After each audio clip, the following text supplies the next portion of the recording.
O Brasil é uma das economias mais fechadas do planeta e convive com o desafio diário de tentar ser relevante no mundo de economia aberta, altamente competitiva e eficiente. A opinião é de Otaviano Canuto, conselheiro sênior do Banco Mundial em Washington, que ainda reclama da falta de envolvimento da sociedade brasileira na solução dos problemas do país. Envolvimento que deveria vir de sindicatos patronais, sindicatos de trabalhadores e de empresas. Envolvimento que não pode se resumir em apenas reclamar do governo. Otaviano, qual é exatamente a relação hoje do Brasil com o Banco Mundial? É uma relação que envolve recursos necessariamente? É uma parceria? O Brasil é importante para o banco é mais importante para o Brasil? Qual é a exata relação hoje? Eu diria que é uma relação que tende a ser cada vez mais preenchida com troca de conhecimentos. O Banco Mundial tem no Brasil um cliente importante, não apenas do ponto de vista de ter operações rentáveis, de ter operações que não têm alto risco, mas cada vez mais o Brasil é também uma fonte de aquisição de conhecimento que o Banco Mundial pode levar a outros países. Eu vou dar um exemplo muito caro a nós aqui do banco, que é a experiência do Brasil com o Bolsa Família. A experiência com o mecanismo que nós chamamos de transferência condicionada de renda, que se revelou, entre os diversos tipos de políticas de assistência social, o mais eficaz em relação ao custo. E as experiências pioneiras do Brasil e do México permitiram ao banco adquirir um conhecimento sobre elas e ajudar outros países que assim o queiram a implementar sistemas similares. O próprio banco contribuiu um pouco no início do processo do Brasil, ajudando o governo brasileiro a montar sistemas de monitoramento, a montar sistemas de avaliação de impacto, etc. e tal. E com isso o banco aprendeu e acompanha de perto tudo o que acontece no Brasil. Então esse é um grande exemplo de como o Brasil é cada vez mais potencialmente uma fonte de conhecimento para o banco. E por sua vez, o banco também pode trazer ao Brasil, dependendo daquilo que se mostrar como interessante para o governo ou para o lado não governamental, coisas que o banco aprendeu ou vai aprendendo no resto do mundo. Por isso que eu gosto de chamar o Banco Mundial de um grande beija-flor, porque a sua grande virtude é polinizar conhecimento pelo mundo afora. Mas o Brasil vem bebendo essa fonte ou não? Porque há críticas hoje no país e críticas severas, internas, de quem acompanha de forma até vertiginosa a realidade econômica brasileira, de que há falta de previsibilidade com relação aos grandes movimentos da economia mundial, e aí toda vez que esses movimentos acontecem, o Brasil está sempre atrás e tem que correr atrás, para tentar buscar alguma forma de ficar junto. E isso demora, isso requer atraso. Há problemas, por exemplo, de burocracia, de legislação, de compreensão do momento, de mudar um modelo econômico. Hoje nós estamos sofrendo porque o modelo se esgotou e não se começou no meio do que o outro estava dando certo, um novo modelo econômico. O Brasil tem aprendido com o Banco Mundial, tem tido eu não vou dizer exatamente a humildade, talvez essa expressão não seja boa, mas o desejo de querer saber, porque o mundo está funcionando melhor do que o Brasil na média e o Brasil em algum momento está sempre atrás. Há disposição dos técnicos brasileiros em aprender com essas experiências, não do banco, mas do mundo inteiro que o banco concentra? Certo. A despeito de, em vários aspectos, o Brasil ser um país fechado, ainda muito fechado. O Brasil é um país fechado? O Brasil é um país fechado. O Brasil é um país cujos índices de exportação e importação, cuja inserção nas cadeias globais de valor é muito pequena. É um país ainda que recorre principalmente a mecanismos de proteção comercial antigos. O Brasil, do ponto de vista comercial, é muito mais fechado do que o que poderia e que, na verdade, do meu ponto de vista, deveria ser. Agora, no entanto, verdade seja dita que, no que diz respeito a essa relação de conhecimento entre o banco e o governo brasileiro, ela vai bem. Existe uma agenda acordada entre o governo e o Banco Mundial. O banco, por exemplo, está trabalhando, sob pedido do governo brasileiro, inclusive, examinando vários aspectos do desafio de aumentar a produtividade no Brasil. O banco fez recentemente um relatório que também foi bem avaliado no Brasil sobre as questões de educação. Eu diria, Adalberto, que as grandes restrições vêm do próprio país. São as dificuldades de transitar de modelos dentro do Brasil por conta da resistência, às vezes, de grupos de interesse ou de visões que ficam vinculadas ao modelo que já passou e que resistem a abrir caminho para o próximo. A gente está discutindo ainda modelos dos anos 80, ou fantasmas dos anos 80 e 90. Assim, é impressionante como algumas discussões que, por boas razões, por razões gerais, por razões que também se aplicam ao Brasil, já foram superadas em várias partes do mundo e que no Brasil ainda permanecem. Eu vou dar um exemplo. No Brasil, as pessoas ainda pensam, frequentemente eu vejo colegas meus, economistas e outros, achando que a melhor coisa do mundo é o Brasil ter cadeias de produção densas. É o Brasil fazer tudo. É o Brasil produzir tudo dentro de uma cadeia de um determinado setor. Enquanto que não existe país no mundo que faça isso, mais. E ao insistir nesse tipo de política, nesse tipo de fechar, de dar proteção para fechar os elos da cadeia, isso acaba fazendo com que os processos locais de produção deixem de se beneficiar das inovações tecnológicas que vão ocorrendo em vários dos segmentos intermediários dessas cadeias. Novas tecnologias, novos equipamentos. Enquanto que se o país tivesse maior fluidez nisso, se tivesse maior possibilidade de trânsito de mercadorias e tecnologias, os segmentos das cadeias produtivas que subsistissem no país, eles poderiam fazer coisas com maior produtividade, com maior qualidade, e o produto final seria muito melhor do que ele é hoje. Você falou sobre produtividade. Esse é um dos dramas brasileiros. Isso. O índice de produtividade brasileiro é baixo, Isso. tanto da força de trabalho quanto do resultado final. Ou seja, aí, evidentemente, a lucratividade é menor também. Não se compete ou porque falta tecnologia ou porque falta capacidade produtiva. Em número, eu estou falando aqui, nós estamos falando só em qualidade, estou falando em número. Um dos dramas é esse de querer fazer do começo ao fim ou de insistir no modelo? Isso foi o ponto. Você foi o ponto. Isso prejudica... não é o único problema. E é que boa essa pergunta que você fez, porque é uma pergunta inteligente que permite, de uma certa maneira, dar em grandes pinceladas o que é que, na minha visão, subjaz a dificuldade do país já há 30 anos de recuperar uma trajetória de crescimento.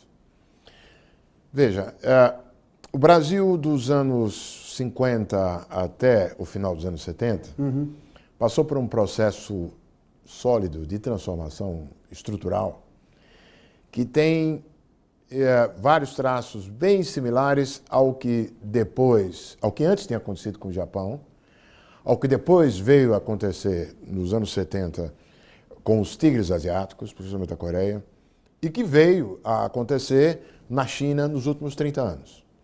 Todos esses países tiveram em comum um seguinte processo. Transferências massivas de pessoas, de mão de obra, de atividades próximas da subsistência no mundo rural, para atividades mais modernas, em geral nas cidades, no caso desses países todos que eu mencionei, para a indústria, e um processo de transferência, de mudança de ocupação, que não requeria muita qualificação da mão de obra. Então, basicamente, com níveis educacionais não muito diferentes, essa grande parte da população passou a estar ocupada em atividades modernas, lidando com equipamentos padronizados, e o aumento de produtividade nesses países, nesses anos em que esse processo ocorre, é gigantesco. Não houve acaso que se fale em milagre em todos eles, correspondente exatamente a esse período. Foi o Brasil, é o caso da Coreia, é o caso depois da China. Pois bem, como tudo bom na vida, tem um fim, né? A partir do momento em que se completa esse processo de imigração, para o país continuar crescendo, aí já não pode mais ser simplesmente pela simples transferência de pessoas de subsistência para a atividade moderna. Aí tem que ter mais. Desafortunadamente, o nosso processo do Brasil, se foi por um lado exitoso e realmente levantar o país a um nível de renda per capita média alta, por outro, ele teve vários defeitos. Ele não foi inclusivo, o nosso país não cuidou bem da educação da população, não teve, não foi um processo que transitou, quando ele entra em crise, para um novo padrão de crescimento, com outras características. Então, me permita só fazer um adendo. Você fez menção agora há pouco sobre o Bolsa Família. Isso. Que ainda é um assunto controverso no Brasil. Há quem aposta muito, acredita muito, aprova, há quem ainda questiona. E quem questiona não é contra porque há uma transferência de renda e tira alguém da miséria. É porque essa educação que tiraria esse sujeito da miséria e daria cidadania, inclusive com independência, Perfeito. É essa educação que é ruim. Ou seja, o dinheiro chega porque o país é rico e pode se dar esse luxo de transferir renda, mas não é eficiente porque não dá educação boa. Ou seja, eu estaria correndo risco, segundo os críticos, de criar outra massa de dependentes do Estado numa segunda geração, numa terceira geração. O Bolsa Família é bom ou ruim, então, sobre esse aspecto? Tem dois aspectos importantes nessa questão que é fundamental discutir. Primeiro, como você bem colocou, a tarefa não estará completa enquanto não se tiver uma melhora substancial na qualidade da educação, porque no acesso à educação houve uma melhora muito importante. A gente aqui no banco, fazendo os estudos empíricos para tentar demarcar o que é que esteve por detrás da redução da pobreza no Brasil e da melhora na distribuição de renda, e o interessante é que quando a gente vai lá examinar e destrinchar e separar as atribuições dos dados, na verdade o Bolsa Família é responsável por menos de 20% da redução da pobreza. Por quê? Porque ele é um programa mais focado lá embaixo da pirâmide. Onde se encontra a melhor explicação para a queda da pobreza no Brasil é nas condições do mercado de trabalho e, no lado da oferta, a melhora nos níveis educacionais. Quer dizer, a simples elevação da escolaridade, da idade, do número de anos médios da população brasileira já fez um efeito em aumento da renda na base da pirâmide. E é impressionante quando a gente abre assim pelas faixas etárias, como a juventude já tem uma diferença enorme de escolaridade em relação aos mais velhos, a despeito de serem mais jovens, né?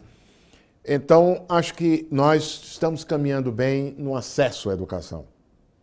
E isso, vale dizer, não é uma política que pode ser imputada apenas a um governo. O país se beneficia hoje da continuidade de boas políticas de acesso à educação, com flutuações, mas já desde o período FHC. Na verdade, desde a Constituinte de 88, depois de passar da crise do período Collor, o país vem sistematicamente aumentando. É que o nível era tão baixo. Sim. Que hoje, mesmo a projeção para 2020, ainda aponta patamares de escolarização muito abaixo daquilo de outros países com a renda per capita similar ao Brasil. Mas está evoluindo. Na qualidade, você tem razão. Até porque, Adalberto, é preciso ter claro que é isso que as pessoas têm que aceitar. Esse é um fenômeno generacional.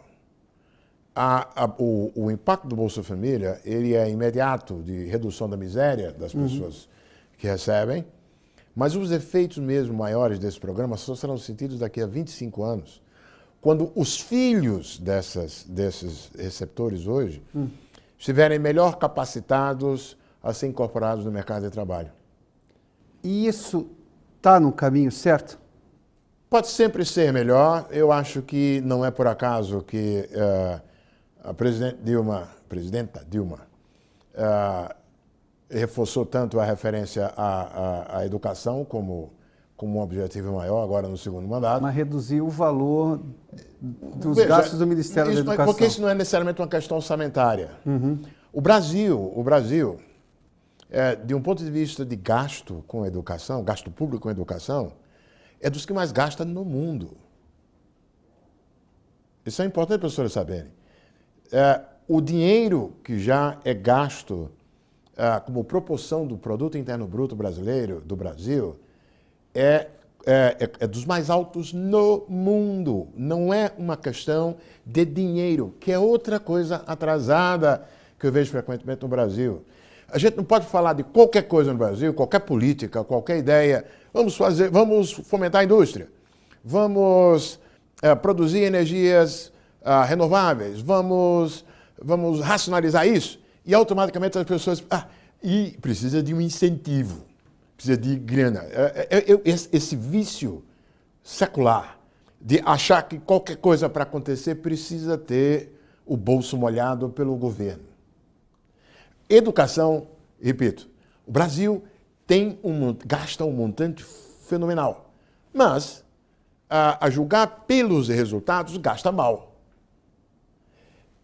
É aí onde o Brasil, voltando àquela nossa questão inicial, em princípio, sempre pode aprender mais. Assim como o Brasil é fonte de lição, ele também pode perguntar a instituições como o banco e outras que políticas foram implementadas em outras partes do mundo e que deram certo. E temos tido essa humildade, agora eu vou usar a expressão humildade sem nenhum pudor. Tá. Temos tido a humildade de aprender com outros países do mundo? Eu creio que os nossos interlocutores no governo estão abertos, eu diria isso, Adalberto. A dificuldade é na hora da implementação das coisas, mas eu vou dar um exemplo de como está bem antenado. Uma lição geral que se aprendeu dos escandinavos, mas se aprendeu também do Vietnã, ou seja, não é só uma coisa de país escandinavo, não. O Vietnã vem implementando uma reforma com sucesso nessa direção, da direção que eu vou dizer. É que os resultados da educação dependem muito do reconhecimento de méritos e do estabelecimento se não castigos, mas de atenção de acordo com a performance de professores e a performance do aluno. É por resultado. Mas isso é quase um pecado no Brasil, dizer que vai julgar alguém e vai pagar alguém por resultado. Pronto. Essa é a questão que eu creio que tem que ser mudada. Isso é uma celeuma. Mas, por exemplo, tem um caso exitoso de uma transformação, de uma praticamente revolução em termos de resultados no município de Sobral, no Ceará, Sim. que está chamando a atenção de todo mundo. Porque o município de Sobral era um desses casos horrorosos em que as crianças estavam completando quase o ginásio sem analfabetas. E aí, algum tempo atrás, os gestores disseram, peraí, o que está acontecendo aqui? Primeira coisa que você observou, os professores eram analfabetos. Se você tem professores analfabetos, como é que você pode gerar crianças alfabetizadas, né? Segundo, começaram a estabelecer incentivos associados ao resultado dos alunos. Ou seja, se alinhou os incentivos para os professores ao resultado dos alunos e os próprios alunos também. E depois de algum tempo, de repente, não por acaso chamou a atenção de todo mundo do Brasil, que acompanha os meninos de Sobral disparando nos indicadores educacionais existentes. Então, a existência eu diria, muito mais, Roberto, na resistência de grupos de interesse que estão encastelados do jeito que as coisas são e que resistem à mudança. Não é menos por falta de consciência de qual é o caminho, mas é por uma questão de resistência de grupos de interesse. E o nosso país... O nome disso é atraso, não é? O nome disso é atraso, o nome disso é... digamos assim, colocar o interesse do grupo acima dos interesses do país. Sindicatos fazem isso com muita frequência. Sindicatos patronais e trabalhadores. Aliás, ninguém tem a prioridade, porque esse é um comportamento Eu quero voltar, inclusive, a uma questão que você mencionou, que era importante para a produtividade. Essa resistência à mudança, esse entrincheiramento de interesses, por detrás de práticas e por detrás de regras e de leis e de mecanismos que são um atraso, eles acabam reforçando a dificuldade do Brasil crescer porque eles tiram produtividade. E eles se expressam no seguinte, veja. O Brasil, o Banco Mundial faz já há mais de 10 anos um trabalho que eu reputo muito interessante, que é o seguinte. A gente pega a vida de uma empresa, entre o nascimento da empresa, a criação, o registro e a eventual morte, a falência, fechamento. E a gente divide a vida de uma empresa em 10 dimensões. Entre abrir, fechar, tendo no meio ter acesso à energia, contratar alguém, demitir alguém, resolver pendências judiciais sobre contratos com outras empresas e assim por dentro. A gente, né? E aí o banco pega em mais de 180 países e contrata empresas locais para reproduzir os procedimentos exigidos em cada um desses países para cada uma dessas dimensões. E é claro que isso é sempre uma média, é uma simulação, não é média, é uma simulação. Às vezes varia dentro do mesmo país, mas ele dá um indicador de quão difícil é você ser um empresário e gerir uma empresa em cada um desses países. Olha, com exceção do indicador ter acesso à energia, é ter acesso. E hoje nem mais é ter acesso barato, não é? Só ter acesso, o Brasil vai bem. No resto, o Brasil é dos piores no mundo. Para você obter uma licença de construção no Brasil, isso se aplica aos 3 níveis de governo: federal, estadual, municipal. Para você, o tempo que você, em geral, precisa gastar para obter uma licença de construir no Brasil é o triplo, é o triplo do tempo da Argentina, do Chile, de outros países, para não falar dos países da OCDE. Ora, construção é um componente importante do investimento bruto fixo das empresas. Porque uma coisa é comprar equipamento para aumentar na margem ali a empresa, outra coisa é você querer ampliar a escala da sua fábrica, fazer uma outra fábrica, aí você tem o conteúdo de construção, ele é, em qualquer parte do mundo, um componente importante do investimento. Com o custo que é a construção no Brasil, e com as dificuldades, e com o tempo que você gasta, na verdade, recursos empresariais que podiam ser utilizados para comprar equipamentos, mais equipamentos, para botar dinheiro para treinar funcionário, etc. e tal, é gasto com construção. Deixa eu dar outro exemplo, que é o exemplo clássico e está bem reconhecido no Brasil. O tempo para pagar impostos.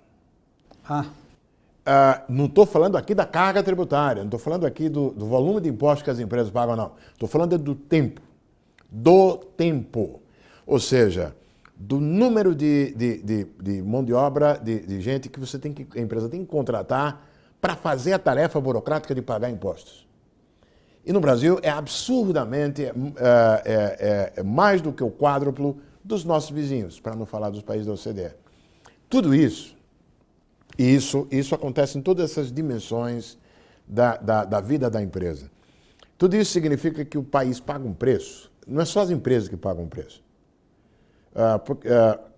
As empresas pagam um preço porque fora da planta de produção, ou fora do portão da fazenda, como gosta de dizer o pessoal da agricultura, tem esse custo Brasil que prejudica a competitividade da empresa, porque ela tem que botar no preço, aí fica mais difícil competir com os estrangeiros, não apenas isso.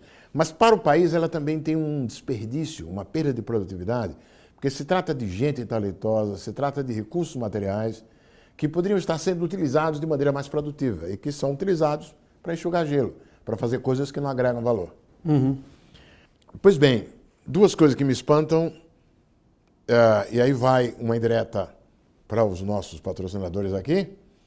Me espanta como é que essa agenda não é assumida com mais virulência pelo próprio setor privado. Uma possibilidade é o seguinte: as grandes empresas têm menor preocupação com isso. As grandes empresas botam no preço e diluem na escala de sua produção. Só as pequenas empresas que têm mais dificuldade de lidar com essa dificuldade de fazer negócio no Brasil. Então, a concorrência no Brasil, ela é prejudicada. A gente poderia ter mais concorrência, poderia ter mais os benefícios de uma economia de mercado funcionando plenamente, não fossem esse custo elevado de fazer negócio no Brasil. Agora, quem está lá dentro, eu me lembro das dificuldades, por exemplo, quando eu passei no governo, e um projeto que a gente achou que ia ser um maná, né, ia ser fácil, que era a reforma da lei de falência.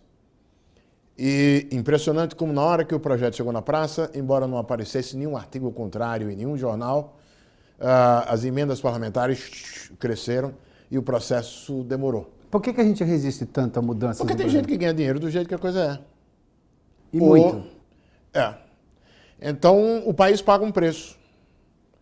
Paga um preço pelos privilégios de alguns grupos. O senhor sabe que na Revolução Francesa, segundo os historiadores, a percepção maior, diferentemente do que as pessoas imaginam, que decidiram cortar a cabeça da realeza, não é porque o povo era oprimido, é porque o povo não tinha sequer condição de ir adiante sem ter que passar pela realeza. Daí, eliminaram a realeza e a França se tornou o que é. De forma evidentemente metafórica aqui, no sentido figurado, precisa cortar a cabeça desses órgãos ou governos que tentam domar a sociedade e deixá-la num canto sem que ela possa avançar sozinha? Tudo passa por Brasília nesse país, não passa?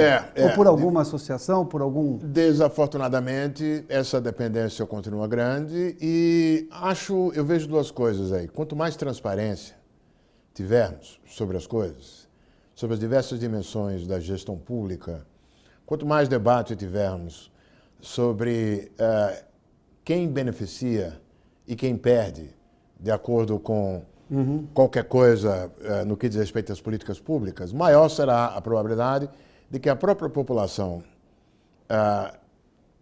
empurre sua classe política a fazer a mudança.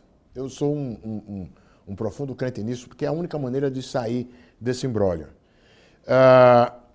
E o que se estende também, já que falamos tanto aqui dos desperdícios de recursos materiais e humanos que decorrem dessa péssima condição de fazer negócio no Brasil, isso vale também para um pedaço importante do PIB brasileiro, que é o gasto público. Esses mesmos problemas a gente vê também no gasto público.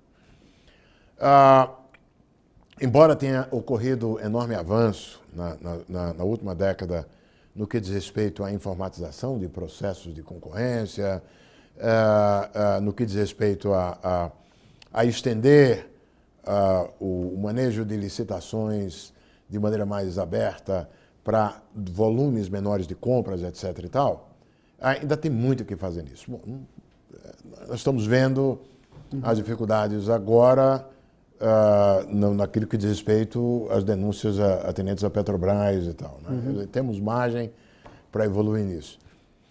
Os indicadores apontam para um resultado do gasto público que poderia ser muito melhor para cada unidade de real gasto pelo setor público, pura e simplesmente se tivermos processos mais transparentes e processos com melhor prestabilidade de contas.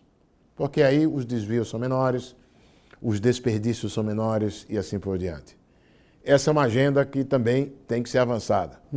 Porque isso vai quebrar alguns ovos para poder fazer o omelete.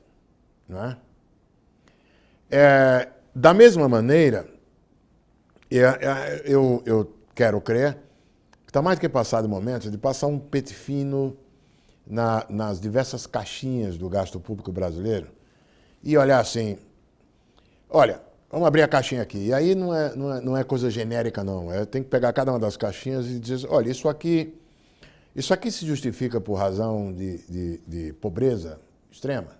Sim, ok, então guarda.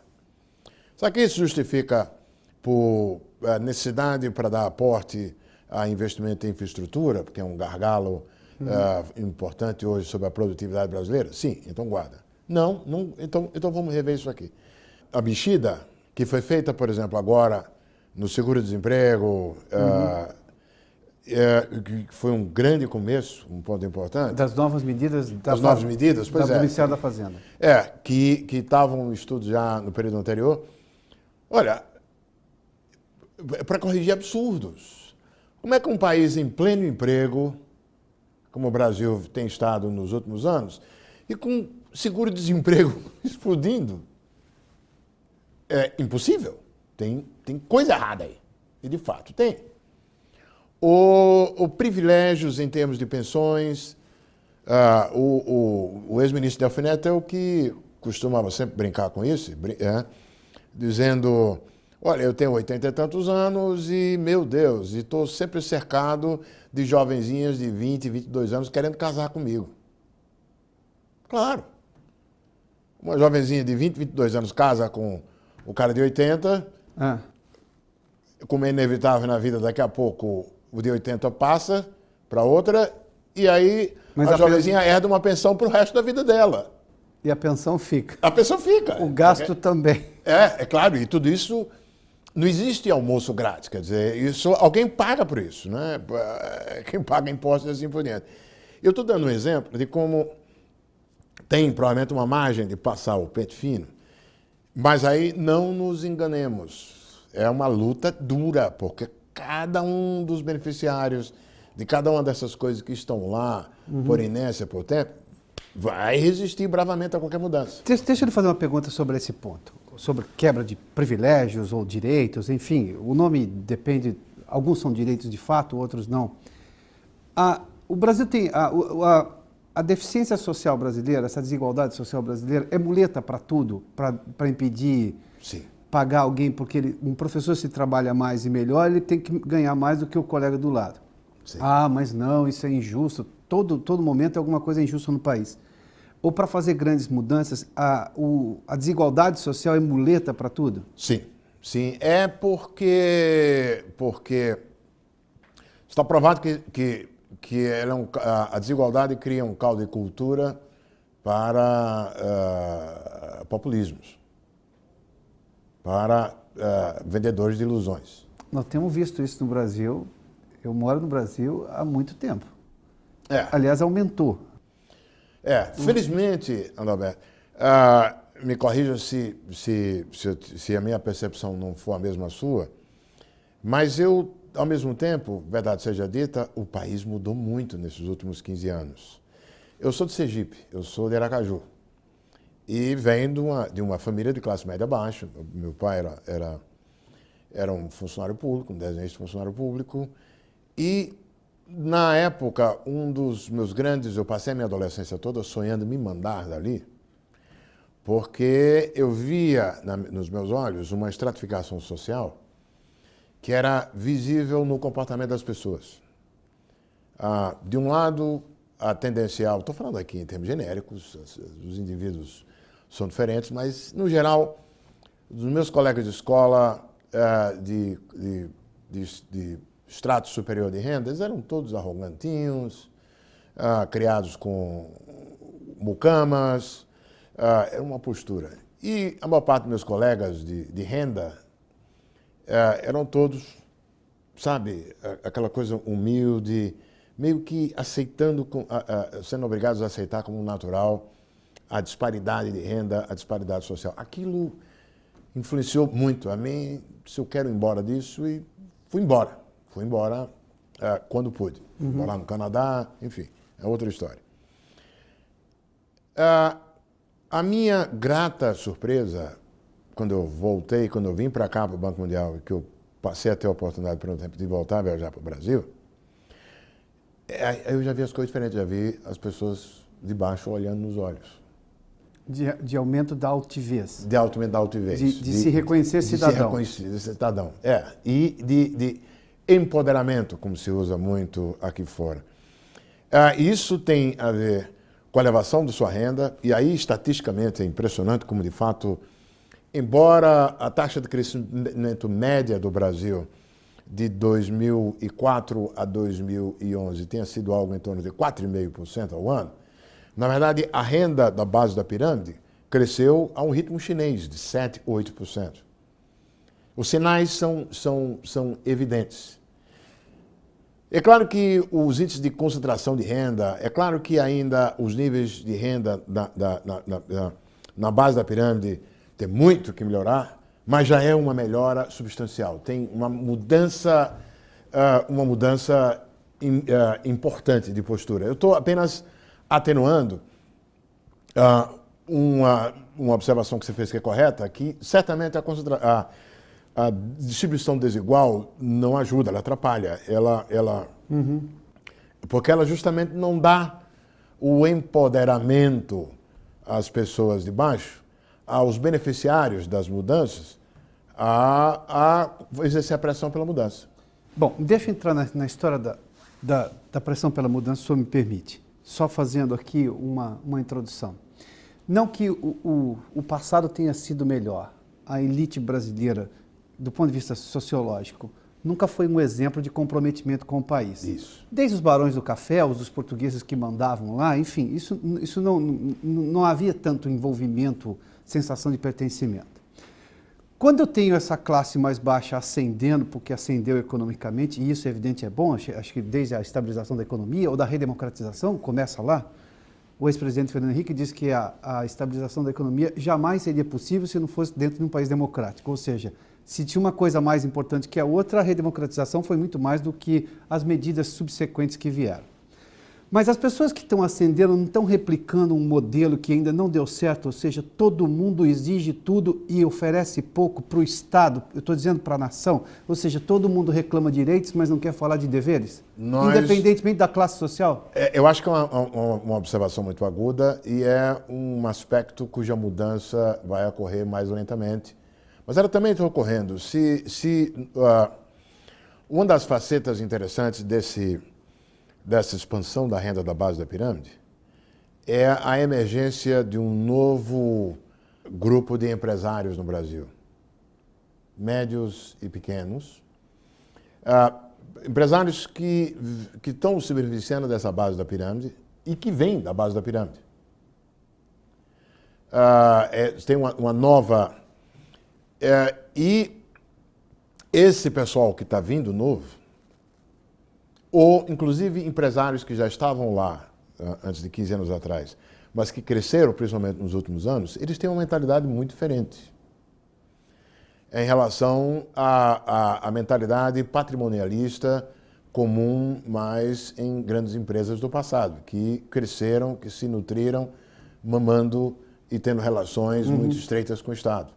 Você vê isso na linguagem e nas ideias apresentadas, nas propostas, das novas lideranças que aparecem nas instituições patronais. Pois bem, essa nova safra de empresários, principalmente os empresários que estão vindo de lá de baixo, e tem outra mentalidade. Esses, pelo contrário, estão se vendo como exitosos por conta do seu esforço. Esse pessoal já vai ter uma agenda crescentemente... Ou seja, não é o Estado provedor, é resultado de trabalho. Isso, é o Estado de trabalho. Individual, coletivo do grupo, é isso. E o Estado tem que me dar, está obrigado a prestar contas a mim do que é que ele, com o bem, ele está gastando ou não, o imposto que eu pago, que é muito e tal.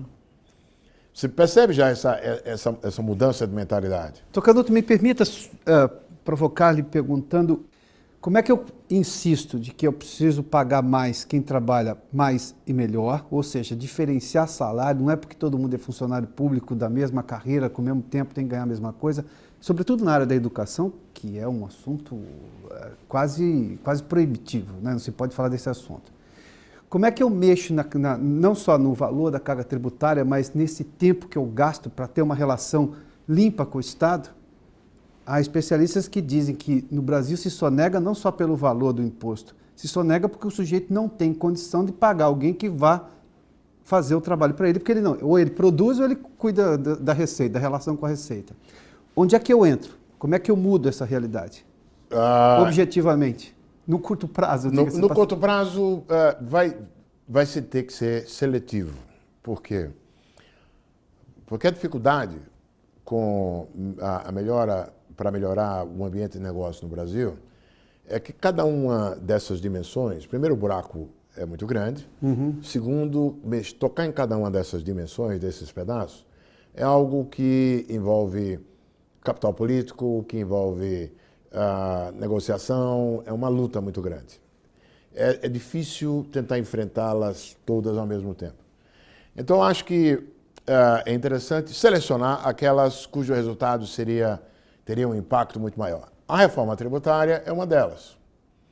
A reforma tributária pode permitir um ganho imediato em termos de economia, de mão de obra e de recursos materiais, por exemplo, se trabalhar dois tributos, que são o ICMS e o PIS/COFINS.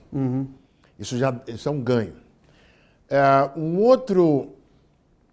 Ao mesmo tempo, na medida em que lidar com a reforma tributária, eu creio que isso pode se dar também em simultâneo com uma revisita a vários aspectos práticos do funcionamento da regulação do mercado de trabalho, que podem facilitar o investimento empresarial em educação. Hoje, por exemplo, se um empresário quiser pegar uma parte do dinheiro e investir em treinamento de seus empresários, o empresário corre o risco de ser autuado como pagando salário disfarçado. Não por acaso.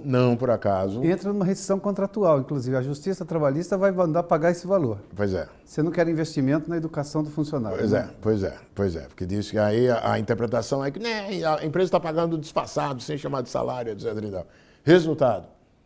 O Brasil está, em relação a todos os países comparáveis com o Brasil, é o país onde o investimento em treinamento de mão de obra pelas empresas é o menor. Porque não vale a pena treinar lá. Na empresa faz a conta. Por conta do risco. Por conta do risco de você ser autuado, de você ser considerado estar fazendo uma falcatrua. Mas se a empresa investe menos, ela vai deixar de fazer algum produto de maior valor agregado porque ela não conseguiu preparar o funcionário ou importar a mão de obra. Isso é verdade. Isso chama-se desastre. É um dos fatores por detrás da baixa produtividade brasileira. Então, eu diria que, dentre a agenda do custo de fazer negócio no Brasil, um segmento que certamente daria um ganho muito grande seria o da reforma tributária e dar uma olhada na legislação trabalhista. As coisas estão maduras hoje, eu diria, porque já se tem anúncios de parte a parte, ou pelo menos é o que eu leio nos jornais, é o que eu acompanho daqui, e ao conversar com as pessoas, de que, por exemplo, acordos entre as partes num processo de negociação devem prevalecer em relação a regras rígidas.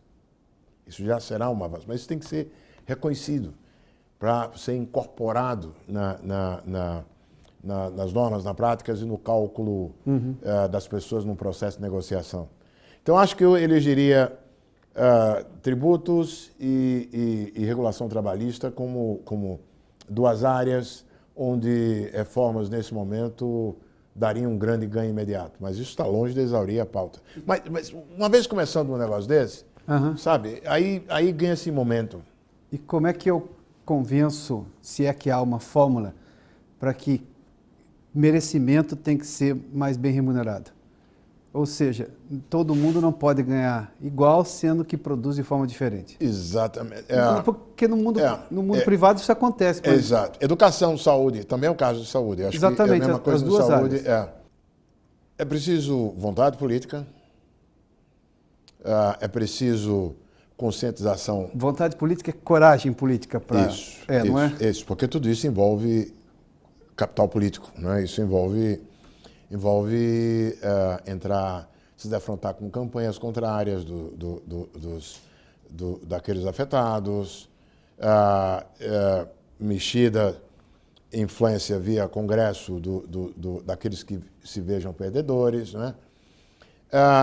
Quanto maior conscientização e discussão tiver e consciência dos votantes, será mais fácil esse processo, porque aí dá força a quem for liderar. É uma questão de maturidade do próprio país. Eu sou otimista porque Eu vejo cada vez mais referências a isso. E mostrando resultados. Essa experiência que eu mencionei de Sobral, por exemplo, quanto mais se falar sobre ela, maior vai ser a pressão sobre a adaptação em outros lugares.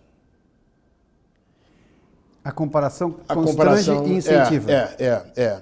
Por exemplo, eu mencionei, eu não me lembro se eu mencionei, mas a administração por resultados em Minas Gerais foi reconhecida aqui, por exemplo, pelo banco como um grande avanço. E dentro do Brasil também. Não por acaso, o governo de Pernambuco começou a introduzir... Deixa eu só colocar um ingrediente. O governo federal era do PT, o governo estadual de Minas era do PSDB, e quando o Pernambuco entrou também era um partido da base, mas que já estava indo para a oposição. Ou seja, a questão política não interferiu tanto. Não. Na hora de se reconhecer competência. Não. E nem deve. Resultados, quer dizer, quanto mais se introduzir uma cultura de resultados, de indicadores que permitam avaliar quão correto é fazer isso ou aquilo, menos importante a divisão de linhas políticas se tornará. Porque aí o eleitor e, portanto, indiretamente, os eleitos vão estar mais preocupados em mostrar resultados do que qualquer outra coisa. Eu queria realçar, por exemplo, uma coisa boa feita em Pernambuco, operando com o Banco Mundial, que foi políticas de reforço à questão da igualdade de gênero em Pernambuco. Que é um tema muito caro para mim, porque, inclusive, quando eu era vice-presidente, do meu leque eu gerenciava 700 economistas do banco que lidavam com os países clientes do banco, e tinha áreas como comércio internacional, tinha áreas como gestão do setor público, gestão macro, políticas de dívida pública, mas tinha também igualdade de gêneros e crescimento econômico. Porque o que nós observamos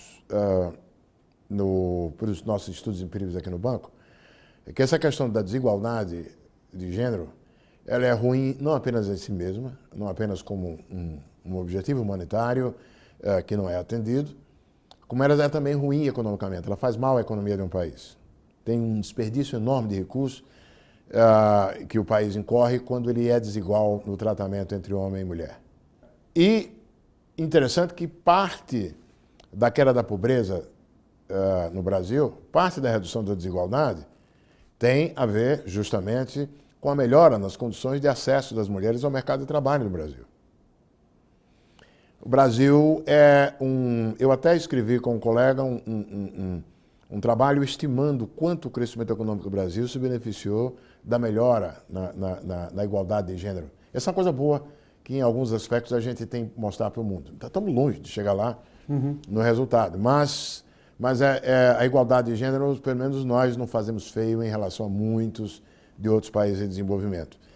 E é uma questão economicamente importante. E, aliás, não é por acaso que o Bolsa Família, o dinheiro é dado para a mãe. Isso vem... Que começou, se não me engano, essa coisa de privilegiar na hora de entregar um benefício para a mulher, foi na distribuição de casas, de casas populares no governo de Mário Covas em 95, 96. Para ser justo... Porque ela não podia, porque ela não venderia a casa por causa dos filhos, mas o pai vende a casa. Essa foi uma experiência exitosa, mas já tinha também, na mesma época, porque esse é um mesmo grupo. Eu, inclusive, olho para eles e vejo como técnicos comprometidos com a causa. E esse comprometimento deles com a causa é muito mais importante do que a filiação partidária. Tanto é que tem uma continuidade muito grande nessas políticas sociais brasileiras, e isso tem sido bom para o país. Mas, na verdade, a grande origem está em algumas pesquisas que foram feitas, o que eu vou dizer é importante. Sim. Comparando casas em que o pai tinha o controle do dinheiro e que a mãe tinha o controle do dinheiro. Isso nos anos 90, no começo dos anos 90. E o que se revelou nessa pesquisa é o seguinte: Nas casas onde a mãe manda no dinheiro, os bebês eram mais altos e eram 20% mais sadios e mais gordos. Ou seja, isso é dado estatístico. Estou dizendo isso aí, ó. As mulheres são melhores do que nós. Elas são mais responsáveis com os filhos. Isso ficou comprovado estatisticamente, que a alocação dos recursos familiares era melhor no que diz respeito à saúde e ao futuro das crianças, saúde, quando o dinheiro ia para a mulher. E isso é o que passou a orientar as políticas sociais a botar o dinheiro na mão da mulher. Uhum. Isso faz uma diferença enorme. Começo nos anos 90. Começo dos anos 90. Tocanuto, muito obrigado pela entrevista. Muito obrigado pela gentileza. Prazer meu conversar contigo. Não, foi ótimo. Obrigado mais uma vez. Obrigado pela gentileza.